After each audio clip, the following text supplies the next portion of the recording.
Richard Skipper celebrates. Every show is a celebration. Each show, Richard delivers the artists you love, showcasing what makes them unique. Never gossipy. The antidote to a sometimes hectic world. Now, here's your host, Richard Skipper. Happy Friday, everyone, and welcome to the latest edition of Richard Skipper Celebrates. For those of you who have been here before, welcome back. And for those of you who are here for the first time, my show is about celebrating. It's about celebrating artists and their body of worth. What makes a great artist? How do they get from point A to point B and beyond? Well, today I am so excited because we have a great director who says he's nervous, and there's no reason to be nervous. Of course, Richard J. Alexander. He has worked with just about everybody in the business, but just as importantly, they've worked with him. And that's what makes it so wonderful. And I'm so thrilled that you're here today. Happy Memorial Day weekend. We are emerging again. We are rejoining the human race, as one other diva and many other divas after her once said. And you are the Diva Whisperer, which we're going to talk about in a few moments. But I want to ask you, how are you doing really in the midst of this world that we find ourselves in?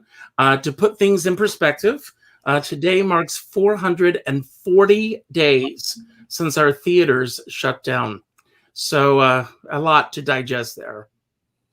I sort of thought about this, Richard. First of all, I'm thrilled to be here. And yes, I am nervous because I started watching the shows. And most recently, I watched Vivian Reed's, and, I watched George Shakiri's and Mark Senderoff. But you asked Vivian the same question, and I thought my answer was immediate before even she answered. And it has varied. It has really vacillated from darkness to, because in the beginning it looked like it was going to be short. So it was sort of like a snow day, and then it got serious, and then all the stuff started proliferating on the internet, to the point where you had to have a calendar of what was on when. It's true. What was on a television, what was on a computer. Is it watchable again? Do I have to catch it now? Is it live? So that thing happened. And then a little bit of directing via the internet, which is frustrating, having your assistant hold up an iPad, while you talk to actors. And so that was not fun.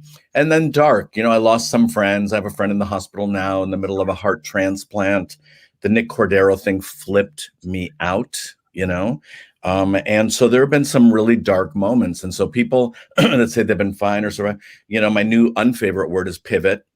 From 2020, because, everybody was pivoting on their business model, and that became a bore, along with arc and journey, my two other unfavorite words. And so it's been difficult. So I see the light at the end of the tunnel. It's been frustrating. The thing I think I'm proudest of is the friendships that I do have, the real friendships, not the people that I just know. We've hung on, and we've kept our posses.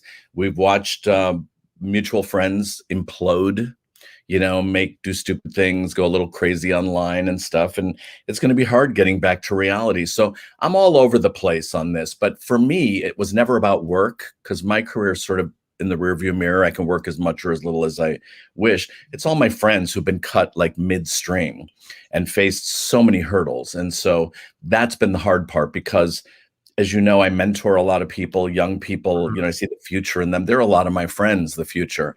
And so to watch what has happened to them, that's been the hardest.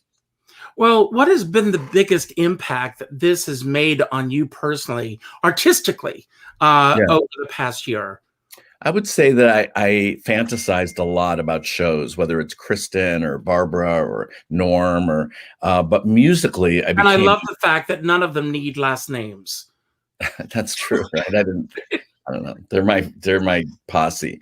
But, the thing about it is that, my musicianship gained during this. I spent a little more time at the piano. I learned how to play the ukulele. I spent time at the guitar.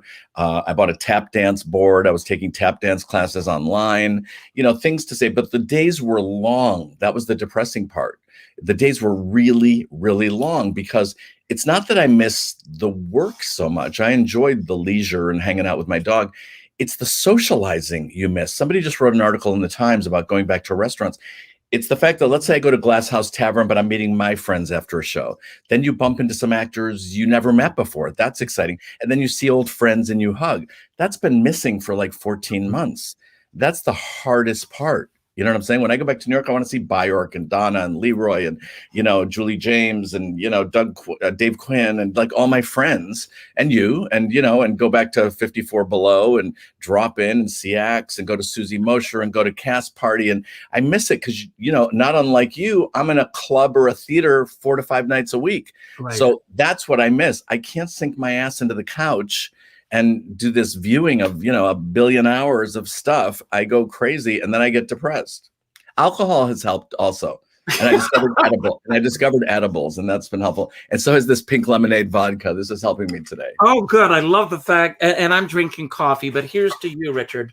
I want to go back. And I just want to acknowledge that, we don't know each other very well. We've met through a couple of key people, but it's just, I want to let everybody know, like, your shit. That's why I've been so nervous. So I have no idea what you're going to come for today. You may be celebrating me, but I don't know if I'm ready to go there. And during this period, Richard, whether it's Throwback Thursdays or whatever, I've been to my storage unit and stuff. Like when Olympia Dukakis died, I forgot I did a play with her. Like I forgot until she died. Mm-hmm. So when you're chasing your dream and your career and living it, you're not clocking it. And so all this catch-up time has been remarkable, working with Divine in a musical in San Francisco where my father's saying, what the hell are you doing out there? It's like, I've had a crazy career and I wouldn't change it for anything. And I got exactly what I bargained for. But so it's sort of imagining what you might ask today has been like a little flippy. Well, you've also pursued it. And I've gone back and I've done a lot of research. I can't even, I'm dizzy. I might have to hang up. I know that you're from Syracuse. I know that mm-hmm. you're one of 5 kids. Mm-hmm. Where do you fit in line in the I'm line? The second oldest. I'm the second oldest. I have an older brother, a younger brother, and 2 younger sisters. And I was the only one attracted to show business. And so somewhat. Your father did a lot of church productions. No, my father was an accountant in the town and an educator at Lemoyne College, a Jesuit college, but he used to help them counting the tickets of their high school musical long before high school musicals were voguish. But mm-hmm. this musical had a full orchestra, right? So he shoved me in the auditorium and Bye Bye Birdie was on the stage and the horn sections, hi, you Hugo, hi, you stupid, da, da, da, da, da, da. And the one hair I had on my arm stood up and that was it. It was done. It was lights out. Well, there were 2 things in my research that really jumped out at me, and it has a lot to do with the time frame that we grew up in. Mm-hmm. Number one, you had a similar experience. In my hometown, I used to go to the library. My parents, when they were doing their weekend shopping, you didn't do things online in those days. You had to go to the bank, and, all those things you had to do. They would drop me off at the library. My first stop at the library was rushing to get last Sunday's New York Times, going through the Times, looking for the Hirschfeld, counting the Ninas. Oh, you already knew about the Hirschfeld at that age? Yes. How old were you? When I was around 13 years old. Oh, wow. You're really ahead of the curve. But I had a mentor, that's another show we'll talk about another time, who really instilled in me and taught me these things. But you also used to go to the library and they would call you when the latest cast albums came out. That's right. Where did you read that? Well, I've been doing a lot of research. Yeah. So when I saw Bye Bye Birdie, I went to the library and I got the album, right? And that's it. And I put on those big ass headphones, and that's how I learned all my musicals. The other crazy thing about me is I learned my musicals backwards. So like my parents had Stephen Eady albums. So Stephen Eady would sing, you have the cool, clear eyes of a seeker of wisdom's truth. That is wisdom, dear, that comes whenever you, like all those extra lyrics they used to do. So when I did the lead in How to Succeed, I go into the rehearsal, I'm singing all that shit. And they're looking at me like, what are you doing? Like, so I heard that it was in How to Succeed. And I'm like, I wanted the part. So it was a little backwards. And for me, like when I saw Applause on Broadway when I was in high school, I didn't know all about Eve. I didn't know Promises was The Apartment. I was backwards. Everything came musicals first or singers, because don't forget, everybody was singing the same songs. It was the arrangers that were king, the Don Costa, and so but I was a hot mess. Yeah. And the library called. I'll never forget when Golden Rainbow came in and I ran down the hill.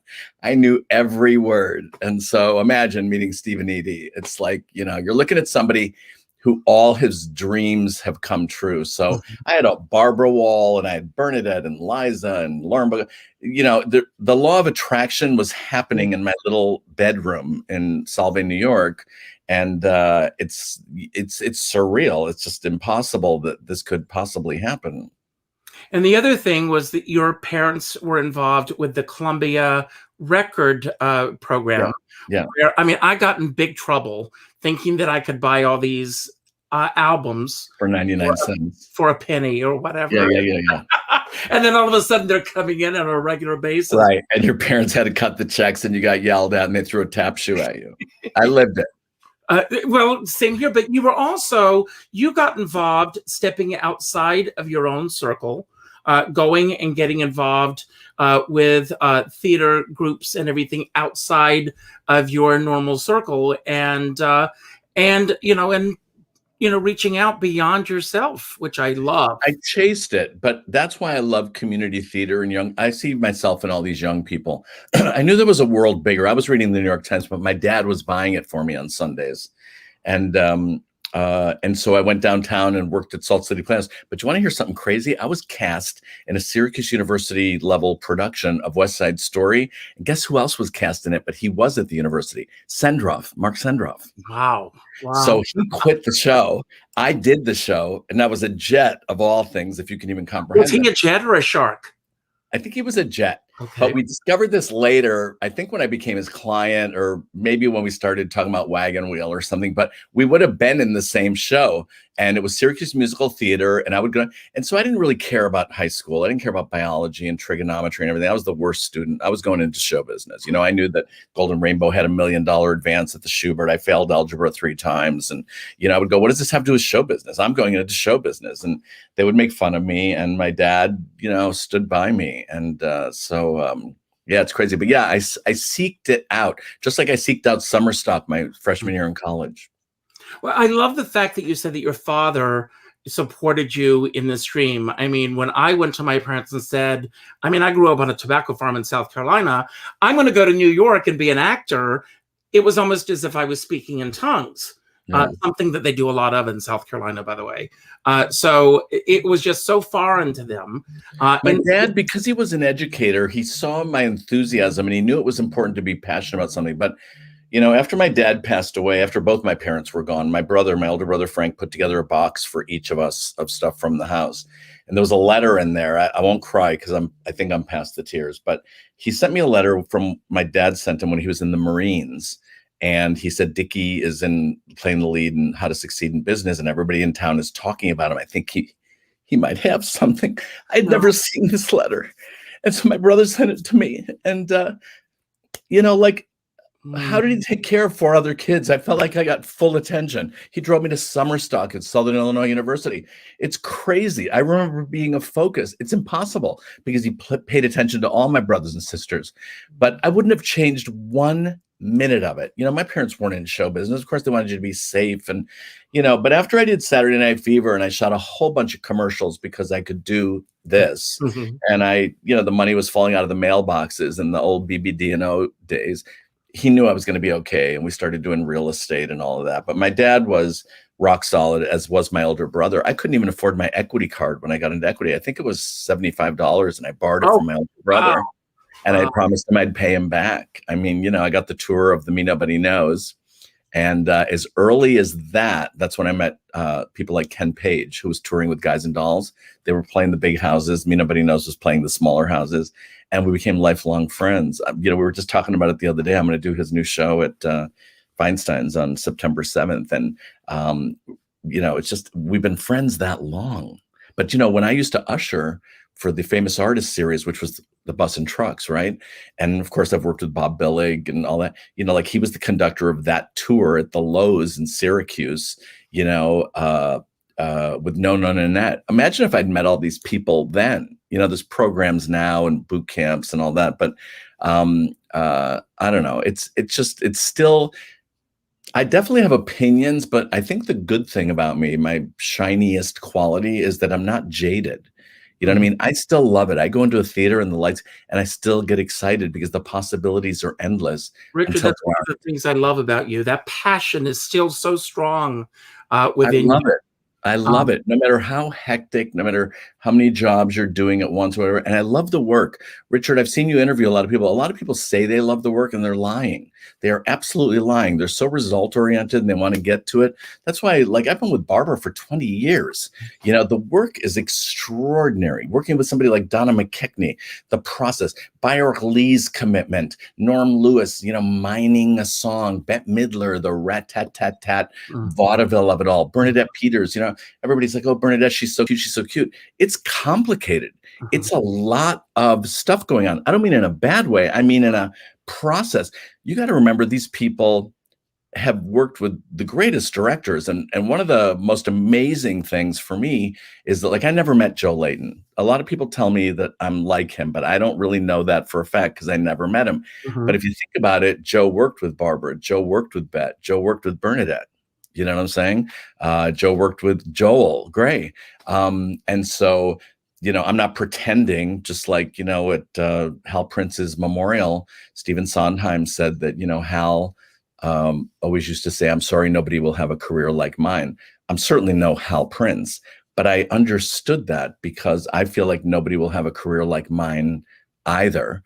And all the rules are changing and everything. I don't know everything. I know a lot, and I've done a lot of different jobs. And I think that's why Cameron and I related to each other so well. You know, he loved the theater so much and worked his way up, you know, from sweeping the stage, you know what I mean? And I think all of that, you become an amalgam. I always tell people when I do teach or lecture, take what you can use and throw the rest out with the garbage. You're going to become your own thing. Nobody has all the answers.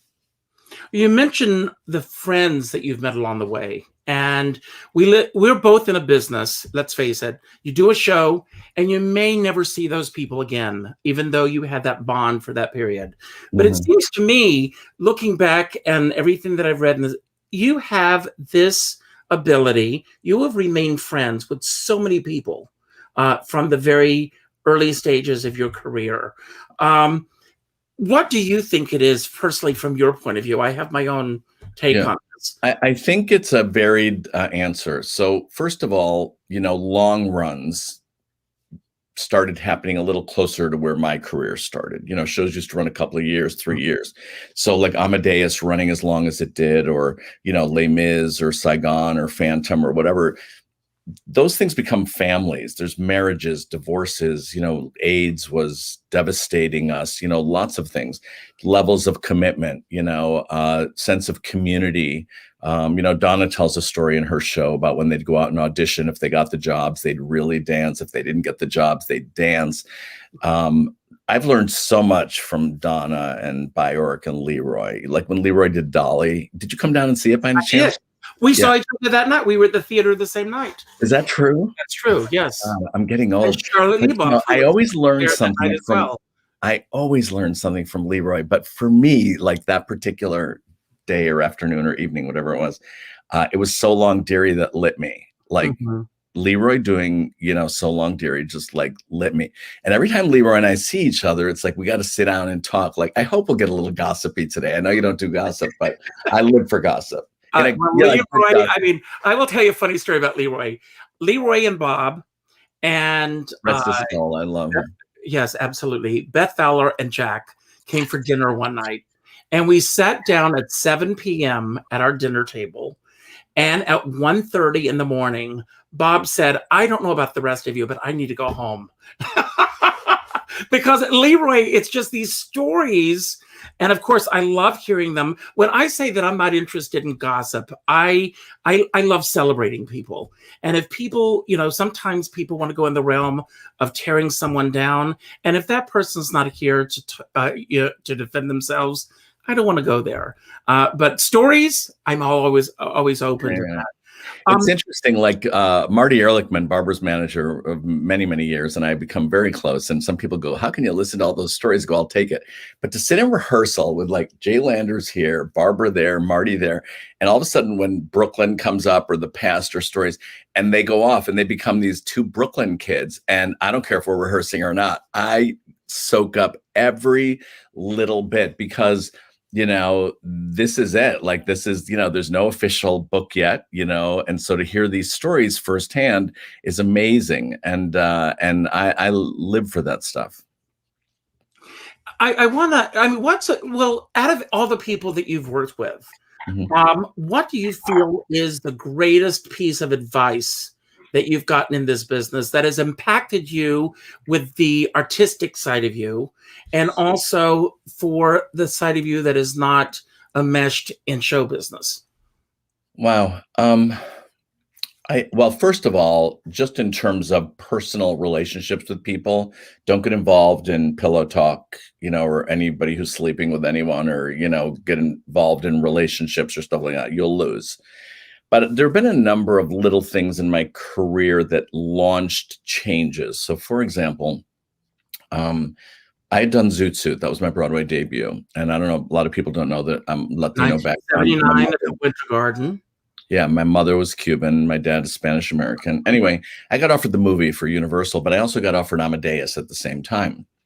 So I'm a stage animal. Of course, I wanted to do the movie, but I did Amadeus. Now, I was only a valet and an understudy, and my friend said to me, Mario De Maria, who I'd worked at Sherwin Goldman with for Porgy and Bess and Nefertiti, he goes, take the second ASM contract. It pays $35 extra a week. You collect valuables, put them in the safe, pass them out at the end, but you get to go to understudy rehearsal, watch and learn all you can, and then ask to direct the tours.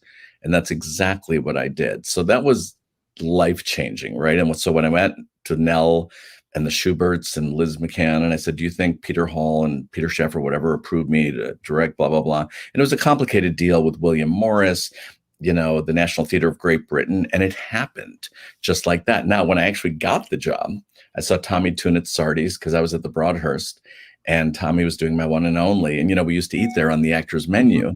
And I walked over and I said, Tommy, I said, I got offered a directing job, but I'm an actor. And he goes, Richard J.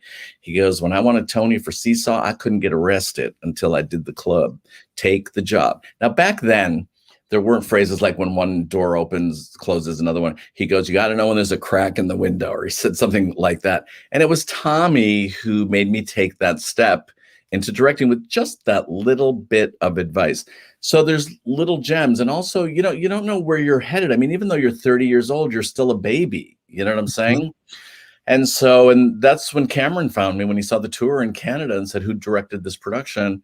And the rest was sort of history, not so simple or fairy tale-ish, but that's what happened. But that was the trajectory. That and doing Bernadette's concert at Carnegie Hall changed my entire trajectory in life. So when she called me and asked me, and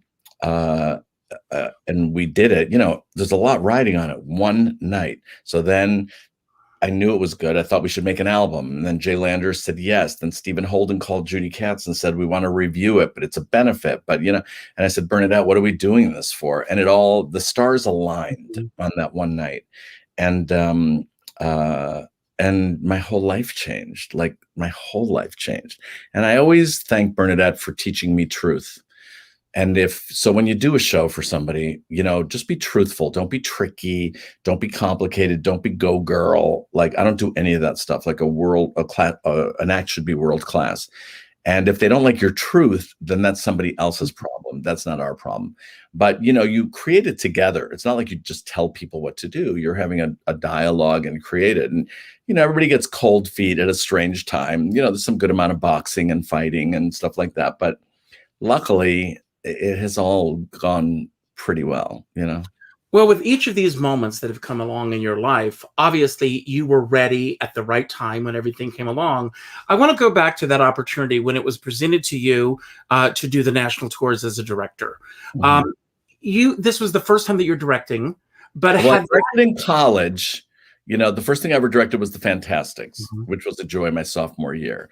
So, just the idea of I don't know if control is the right word, but bringing to life a vision is a very exciting thing to visualize. Like a lot of people can have ideas and visualize, but I've learned, and I learned as early as college, execution is everything, because I've seen so many people blow the opportunity or not understand how to take the lead. Now, I do believe you're either a leader or you're not. Like I was president of my classes. I lost president of student council. I was psychotic, but then I became president of the student class. These things were big deals back then. But I do think you're either a leader or a follower. And I think I'm in the leader category. So obviously you had that opportunity as a director, but had that idea of you being a director, was it ever really never back? It was never really there. Never. And so that's this idea of you have to understand when an opportunity happens. Now, you got to remember when we all came to New York, there were hundreds of us. So slowly it's building into thousands, and also you want to work and you want to pay your rent. I also remember reading an article in Vanity Fair. I think it was when Tommy did 9, and they wrote in there that he was a millionaire. And I went, oh my God, a millionaire from theater. Like, what we used to get paid on Broadway, and then you remember when you were on unemployment. I was next to Angela Lansbury on unemployment after Zoot Suit. She was there after Sweeney Todd. And remember, you were alphabetical above the D'Agostinos up there on the Upper West Side. Hey, Angela, hey, it was crazy. I wouldn't change any of it. Now, you came to New York in 1974? 75, fall of 75. 75. And how did the move to New York transpire? Did you have friends in New York? No, that's the thing, Richard. That's a great question, because now, college students, they have showcases, all that. I went to SUNY Oswego, right? And I got out of there in a hungry 3 years, right? Now, where I went to college, nobody actually went into the theater, right? So most people, even who were teaching, went from school to graduate school to teaching. So nobody had any practical experience. There were no upperclassmen I could call. As a matter of fact, Christine Estabrook went to Yale. So there were no upperclassmen, Bobby Nesbitt, a couple of people I knew moved to New York. That's where I met Jeff Richmond, the writer, who was an actor at the time. So I went to California first. I actually had a love affair in summer stock, and I don't know, I stupidly thought I'm moving to San Francisco. And it didn't go so well, but then I got the lead in The Boys from Syracuse. I managed a box office. I sold kids' shoes at Macy's. And I saved $2,000 over a year. I got scouted by the people of the Divine musical, and I made a little impression, in San Francisco for myself. It was the time of Tales of the City, Sexual Awakening. A lot of things were going on. It was very exciting, but I knew I was headed to New York. And so I drove back cross country, and I stayed with my brother. I didn't really have a lot of money. He had an apartment at 83rd in York, and he was a CPA down on Wall Street. The first time he met Divine, Glenn, he didn't know what to make of what was going on. I'm sitting in bed reading Helter Skelter. It was complicated. Anyway, but I got Boy Meets Boy, and they got me my own apartment for $135 a week at 94th and 2nd. And my mother and father and everybody came to New York. It was a 5-floor walk up, 308 East 94th. And my mother cried. It was straight out of Barefoot in the Park. She couldn't breathe. The bathtub's in the kitchen. Oh my God, Dickie, come home. But when Zoot Suit happened, I got a limo. We went to Sardi's for the opening night, and and I thought I can die now. And of course, you can't die now. But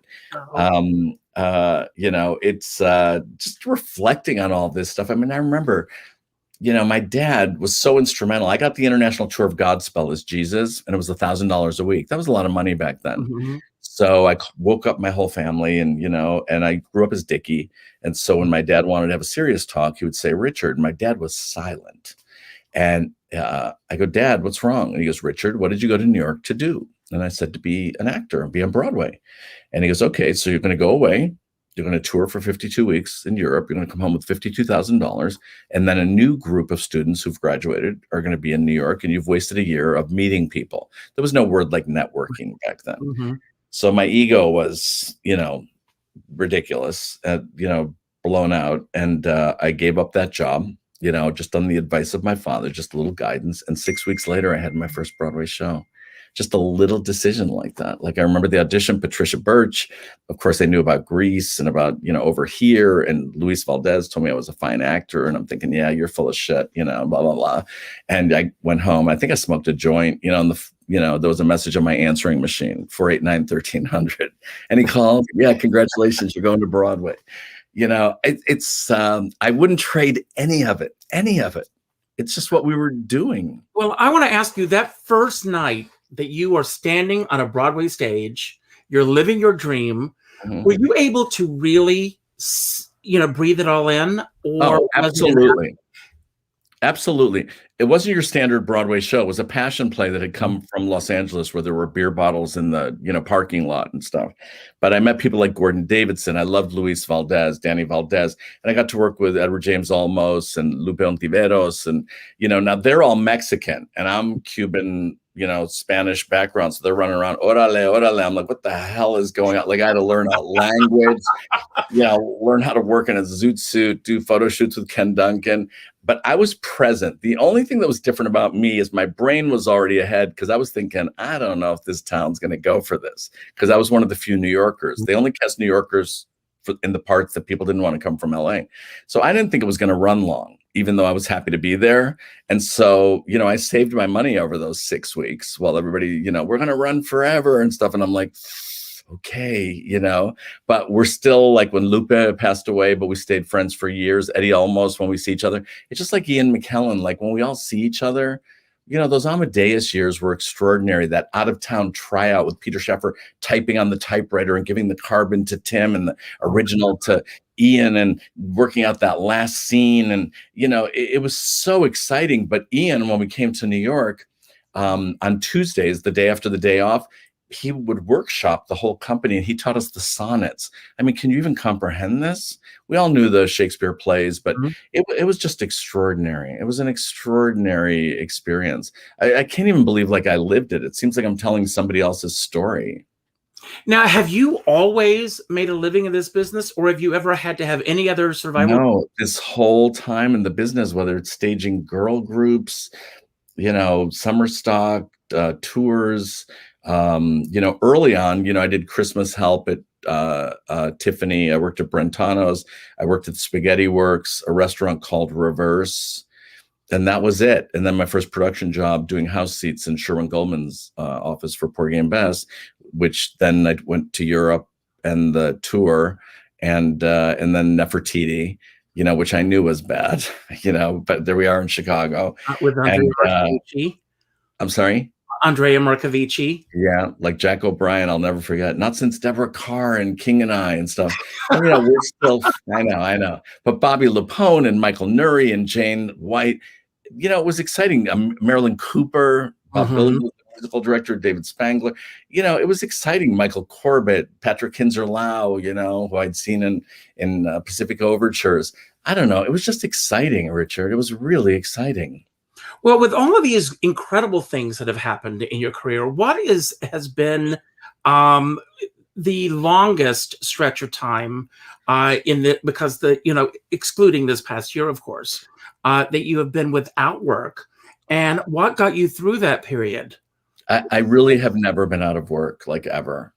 And so that's a little crazy. Now, timing wise, like, a date might end and I might have a couple of weeks, but I knew what I was doing. And then, as you know, the calendars in our mind are crazy, because, like, I thought it was September the other day, because you're doing stuff where I'm going to do the Spike Lee at Lincoln Center, or, Christmas time, or, so you're in different calendars all the time, and then you get confused. The most imminent thing is Kristin Chenoweth's Broadway boot camp, but it's, and now everything's crushing, like, if you look at the bookings at, 54 Below and all that kind of stuff. But no, I really haven't been out of work. And that's, it's helped me, because when other people are stressed out, and I realize they've had the steady jobs, which is why they stress out, or when they save money. And I said, this is why you saved, so you don't have to worry during this period till the next thing comes along. But there's this fear in people that's instilled about, I don't want to touch my savings or whatever. There's no rules, and you got to live for today, and you've got to have a lifestyle that works for you, not over the lifestyle. A lot of people go crazy. I'm comfortable. I don't overspend. I grew up very middle class. My parents weren't in showbiz, so I still understand the value of a dollar. And I've taught a lot of people, how to pay their bills, how to look at the month you're in, not worry about the interest down the line, because you have to deal with today, And so, but my dad was a CPA and my brother was was a CPA and a lawyer. So I think those were instilled. We had checkbooks when we were 10 years old that we had to balance at the end of the month, because that's how we got our allowance, for taking out the trash and all that. So, I'm sort of a unique amalgam of a lot of contributing people. Well, I mean, you are a product of a life well lived. Yeah, I guess. But, there were days, like when I first moved to New York in 75, I didn't have a lot of money. Like I saw Standing Room Chicago. I saw Standing Room was my ticket for a chorus line was the last seat up on the left for $6, but I may as well have been in the front seat because I was home. I was being exactly where I wanted to be. And I remember when I saw Stephanie Mills on a Friday night at the back and she sang Home, I started crying. And I thought to myself, literally, if I don't work here, I don't know what I'll do with my life. And that it was like that. What am I going to be, a typist? What am I going to get? And, we had friends with temp jobs and stuff. I never even thought about it. But there were like rainy Fridays in New York still remind me of having no money. How am I going to get new headshots? Riding my bicycle so I wouldn't have to spend money on the subway or a cab, going to the Equity Lounge to get tickets to free shows. I don't know. It's made me who I am. Everybody's looking for some red carpet kind of situation, singing from Glee these days. And, we fought for what we have. We also fought for our friendships and stuff. We also lost a lot of people. I started my career with a lot of people who are no longer here. Mm-hmm. Absolutely. We didn't see that coming. I want to talk about the teachers in your life, the people who aren't necessarily the known names that you've mentioned today, but those teachers who have made an impact on you, and name their names. I'd like to know who they are. Yeah, there's really only a few at the high school level, which is where I think you learn your timing and stuff like that. I was lucky enough to have a girl named Ann Laval, who was at Syracuse University, who was a drama coach for us, and a guy in the neighborhood called Nick Culinary, who just used to be with the Pompeian Players, which were the big league of the high school level, and a musical director named Mario DeSantis. I'll never forget when he told me, could I retard that note? And I thought he was calling me a retard. Like I had no education yet. But at the college level, I was very disappointed. I was let down. I felt like a setup. Like I felt like, I could do anything. I could play puck, and you get to New York and, you're ethnic. I'm like, what are you talking about? So I felt really underprepared, but it was the music department that saved me at Oswego. The theater department, didn't understand me because we were at the height of avant-garde, Ionesco, Genet. I didn't know what the hell they were talking about. I'm like, where are the musicals? Where are the musicals? And so I flunked my first voice class because I said, do you have to sing Danza Danza Fanciulla, the art songs, or can I sing a show tune? You can sing whatever you want. So I'm like, why can't I fall in love? And she flunked me. So I was pissed off. So I went to the head of the department and he goes, sing the song for me. And he changed my grade from an F to an A, and he put me in state singers. And he looked at me, Jim Soluri, and he said, you could have a career. He didn't say you could get an A. He didn't say you could make Dean's List. He said you could have a career. Well, I heard that. And the rest is history. So all it takes is that one. But there was not a lot of help, and there was a lot of jealousy. And colleges, like there's a kid I just met who we just got signed in New York. He's fresh out of high school. College could ruin him. It could actually ruin him because they're microcosms. And sometimes they get highly political, and there's favorites or this or that. And he was ready to go to work. He really was. He's not going to learn anything at any of these schools. So talking to his parents, and I know the father who's a director, we're having this conversation, and I see how upset the mother is and how nervous, and my son and 18 in New York. And I go, great, then we're going to Carnegie Mellon, right? And everybody's faces turn white. So that's what I'm hearing. And we're going to Carnegie Mellon. It's safe. You'll know where he is every day, And so the kid's like, you're fucking with me, right? Like, are you fucking with us right now? And I'm like, no, we're going to Carnegie. And I hung up. And then the rest is history. And he made the right decision for him. But it's hard to have these decisions because you're only going on experience. My track record at Discovery, as you know, is pretty damn good. Oh, absolutely. There's that it factor, you know what I mean? But it's a gamble. But it's a gamble to be a great doctor. It's a gamble to be a great lawyer, So the point is, but you'll never be satisfied if you don't try it. You know what I mean? Then you decide if it's too hard. But for me, there was no option. What am I going to be, a typist? Well, last night I was watching Turner Classic Movies. Frank Langella was on. And he was talking about that first time that he was on this platform that he later came to know as a stage. And then he was in the dark that darkness where you're standing in the wings, waiting to make that first entrance onto a stage. That first time that you walked from the darkness into the light, take us back to that moment for you. Because, I mean, as I said earlier, this passion that you have is still there. And I never really thought of it like that because I've been running onto the stages my whole life. But there are those weird actor moments. Like I'll never forget, like Amadeus, I'm like, what's my first line? What's my first line? I don't know what my first line is. The actor's nightmare, you know, it's a lot, you know, it's crazy. Or even when I host a benefit or something, like I'm nervous. People go, what do you mean you're nervous? You know, you're so natural. I think nerves are a part of it, but I'm so happy you brought up Frank Langella because, you know, he did Amadeus during the run and I put him into the show and, you know, he was the first actual Italian to play it, you know, was his sort of take on it. But when I had directed A Safe Harbor for Elizabeth Bishop starring Amy Irving, because I don't do a lot of plays, we were out to dinner, I think with Mark Sendroff and with Sam Harris and stuff like that. And I was disappointed in the Times review. The New Yorker was you know, it was good, but it wasn't as good as I hoped for. And he put his arm around me and he goes, Richard, you know, it doesn't always work out the way you want, but I've gotten some of the worst reviews in history and I'm still standing. Just the fact that he took that little moment with me, you know, we share a mild history. And I don't know, you don't forget these things. It's like, I don't know, it's just like being taken care of by somebody, you know what I mean? Not an elder, but, you know, and some of his greatest work came after that. Of course, you know, Dracula put him over the top on Broadway, that famous Edward Gorey production, Edward Gorey. Yeah. But, you know, he's Frank Langella, for God's sake, you know, and we're not, you know. Well, I saw him in Hurly. Remember when yes, absolutely, of course. But we're in a business that is based a lot on perceptions. And there are a lot of perceptions. Even the people watching now are getting a perception of who and what you're all about.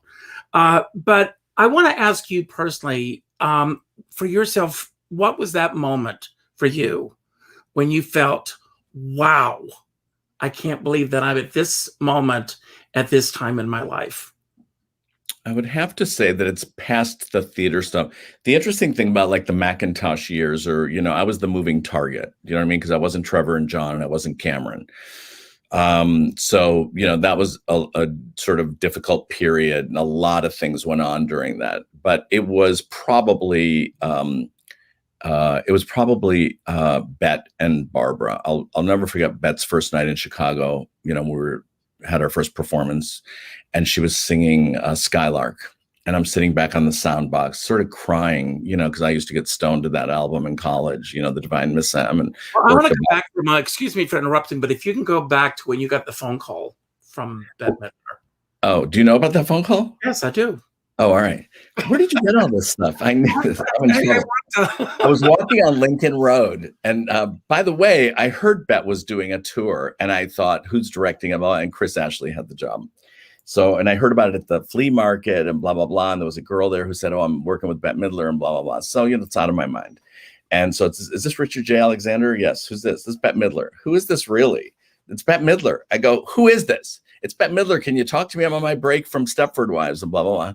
So she told me the predicament she was in, and I flew up to New York and I met with her in her apartment. And, you know, yes, it was surreal because here's somebody you admire so much, you know. And I remember Sendroff was yelling at me because, you know, they were asking for a reel. And Mark's like, you're going to mess this up. And I go, no, I'm not. Get me in the room.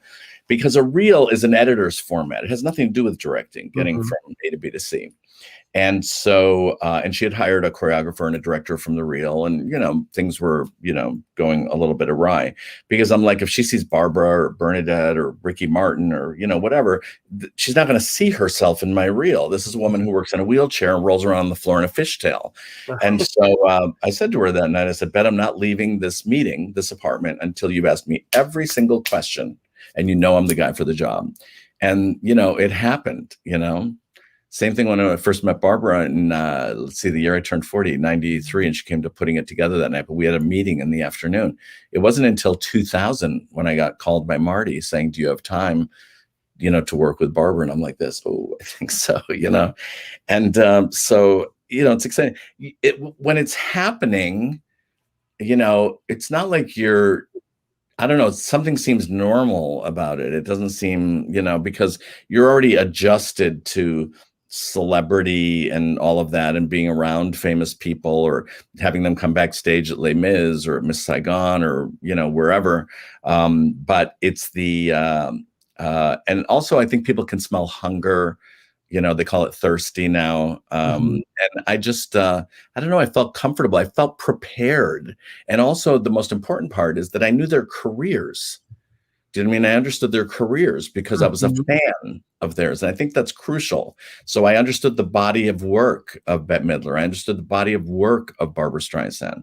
I refer to it as a body of worth. Yes. But I actually knew the goods also. Yes, absolutely. I knew the hard Absolutely. goods, yeah. And with each of these opportunities, I mean, these are phone calls that are you interested? Are you available? I want you. When did that begin to start happening for you? Got dates? You mean? When people started calling you saying, would you be interested? Right after Bernadette, like if you think about like Polly Bergen, when I got that call, I really thought she was dead. When Judy Katz called me, would you take a meeting with Polly Bergen? And I'm like, isn't she dead?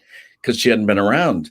And, she was 70 that year. And so I had lunch at Cirque. And she says to me, I'm thinking about doing an evening of love songs. And I said, why? Are you in love? And she goes, oh, you're a smart aleck or smart ass, I think she said. And I said, yeah, and you're abroad. And if you can sing tomorrow, we're working together.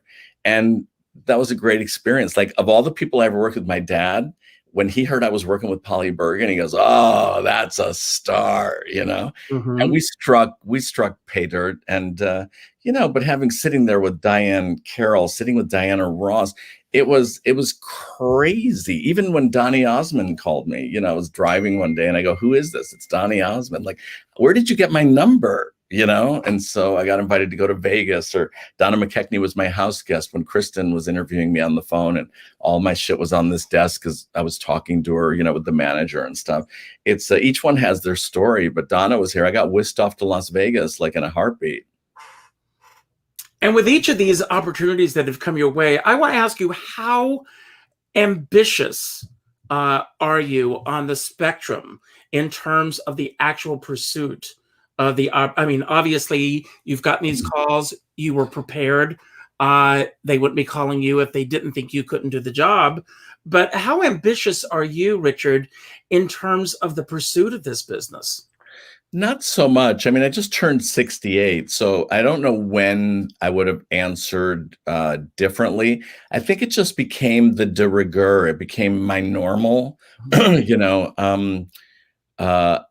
I don't know. It just didn't seem. Now, when it comes to theater, like when I said to Mark Senderoff, Mark, I want to do Porgy and Bess. Mark, I want to do, I would put things on my list that if you heard of productions happening, I want to do Street Scene, the opera and the play with the same cast on alternate nights. Like I tell him my pipe dreams, and then, they're out there having conversations that I know nothing about. And he'll say, do you want to meet with, Mike Isaacson at the Muni or, and so it's just sort of the normal role now.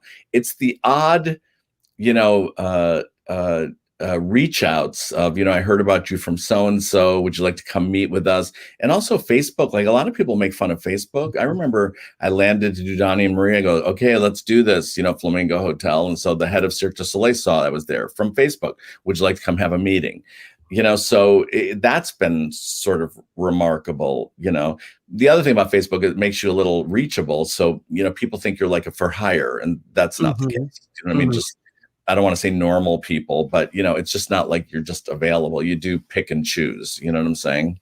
But it's sort of the normal, you know what I mean? But I don't, I'm sort of semi-retired, I'll do what interests me now, but I don't chase it, Do you like to travel? Do you like? Well, I was exhausted from traveling for a while. So that was the one good thing about the pandemic. It's just not going to airports, the fatigue, the whole thing, the pickups, but I'm going to take my first trip on June 5th. Then I'm going up to New York. Then I'm going to the Cape.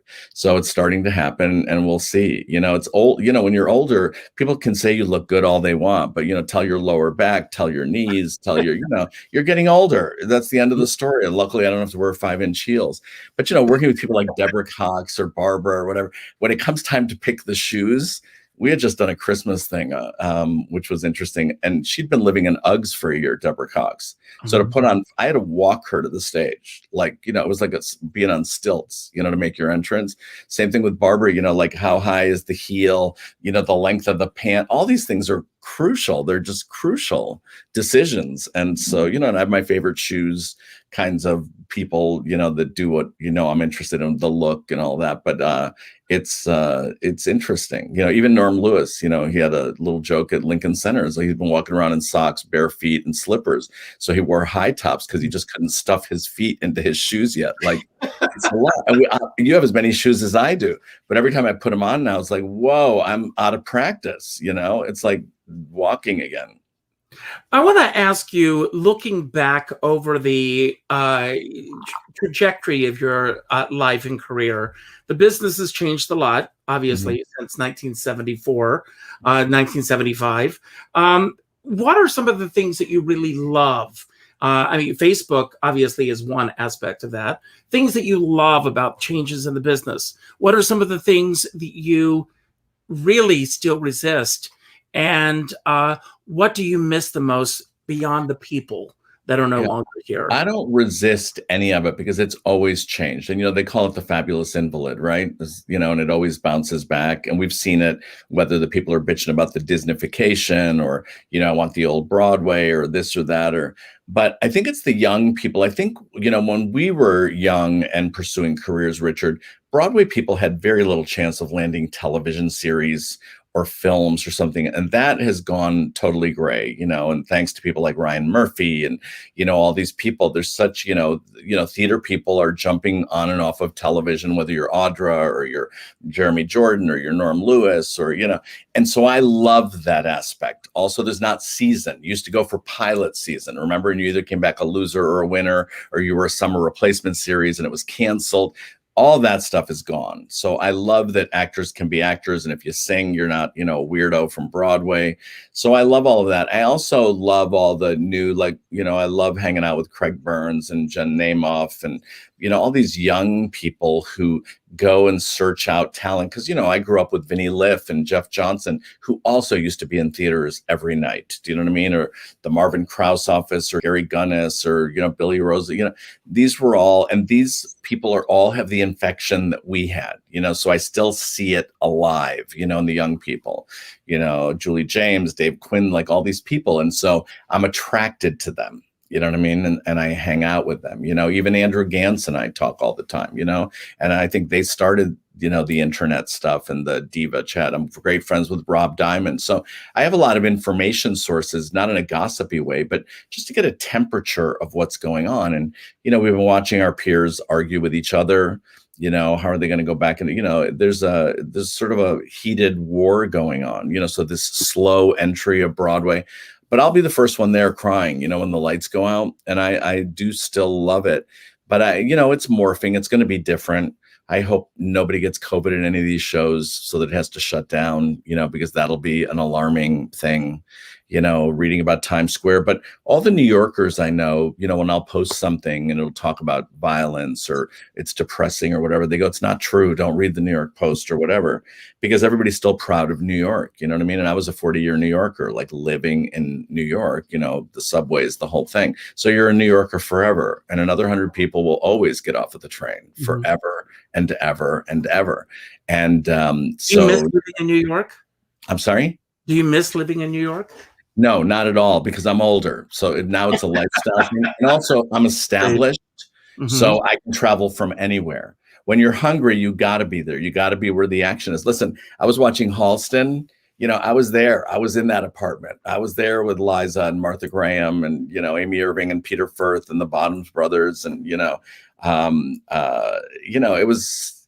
was a great time. I lived right across the street from Studio 54. I was at 300 West 55th, the Westerly. How many people did you know in that building? Oh with my Marilyn God. Cooper and Peter Howard around the corner, and Helen Gelzer over here. It was it was the heart of everything that was happening. I Well, wouldn't change any of it. I don't know where we got the energy though, because the days we did everything. Remember when cabaret acts were after the show, like at 11:30, and you went out and you went to bed at 2:30 or 3, but you still got up in the morning? I can answer that for you. We had the energy because we didn't have social media. People weren't sitting at home on their computers and everything. If you wanted to be part of the scene, you went out. Yeah. I mean, my first cabaret show, I opened at Don't Tell Mama on November 24th at midnight. Mm-hmm. And I had a full house. Of course, because that's what everybody did. Brothers and sisters, the one up on the, there were a million places to go, and it was exciting, but you didn't think about, I'm too tired. Exactly. Well, I've got one last question for you before we begin to wrap up. And I hope the nervousness went away. Having you here was a huge thrill for me. But I want to ask you if you could go back now and speak to 5-year-old Dickie Fernandez. Mm-hmm. What would you say to him?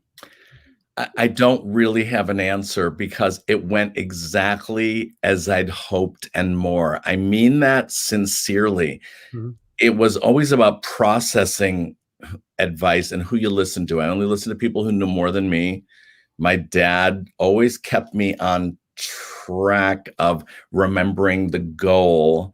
And I always say to people, even when I give advice, look, it's your decision, even when I'm doing an act with somebody, but this is what I'm thinking, but the decision is yours ultimately. So I don't have one single regret. I remember every minute I was present for all of it. Like for every second of it, I was present.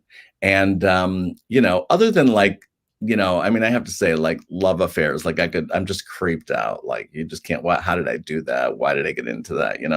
That I can give plenty of advice on. Yeah, I can give plenty of advice on and should give none because people in glass houses. But, I'm my own parade, and that's the way it ended up. And, I don't regret that either. So I don't really have any advice to give. I'll tell you what I know. I don't know everything. I know a lot, but if you ask, I'll tell you. And then, the rest of it's on you. I don't ever want to be responsible for, making someone think differently. But there are those people out there, that. There are those Machiavellian controlling people. Absolutely. Well, Richard, it's been a thrill having you here today. I want to thank everybody that spent an hour with us. I'm sure I can speak for Richard when I say this. I don't take for granted for a minute the fact that all of you could have been somewhere else for the past hour and that you chose to spend it with us. And that means a lot to me. If you enjoyed today's show, and if you haven't done so already, please subscribe to Richard Skipper Celebrates on YouTube. My goal is to... a lot of good shows to watch. Thank you. And a lot of people are binge watching them, which I love hearing. So there are over 200 celebrations. I've got a lot of great ones coming up. Frida Payne tomorrow night. I know. So a lot of great people are standing in the wings waiting to come out there. So if you enjoyed today's show, hit the like button, leave a comment, let us know what you think of today's show. Tell your friends. As I always end every show by telling everyone to go out and do something nice for somebody else without expecting anything in return. Go to your Facebook friends list, and the first name that pops up, reach out to that person with a phone call, not an email message, not a text message, not a private inbox message, but a phone call to let that person know what they mean in your lives, because this is it. As a dear friend says, we're all in this together, but we're not in the same boat. But if you're going to be in that boat, make sure you bring a skipper along. Now, Richard, I'm going to give the stage to you. I'm actually going to leave the screen, and it's yours. You can say anything you want. You can expound upon anything that we talked about today that you want to build upon, anything that we didn't talk about that you wish we had, or just any message that you want to put out to anyone watching right now. And Richard, thank you for all you've done. I mean, because all of us are the better for it. Thank you. Wow. I'm all alone.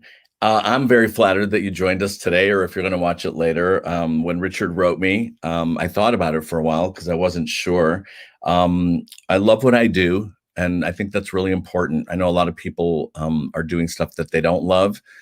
That doesn't mean that you can afford the luxury of not doing that. And I'm very aware of that. So I'm grateful every day. And this went so fast. So I'm just, this has been a very reflective period, just this whole pandemic. And I hope everybody comes out of this great mentally, fiscally, and all of that. And I'll see you in New York. I'll see you on Broadway. I'll see you at a show. If you ever bump into me, you know, say hello. And I'm sending love to everybody. And that's sort of what I got for this afternoon. Happy Memorial Day weekend.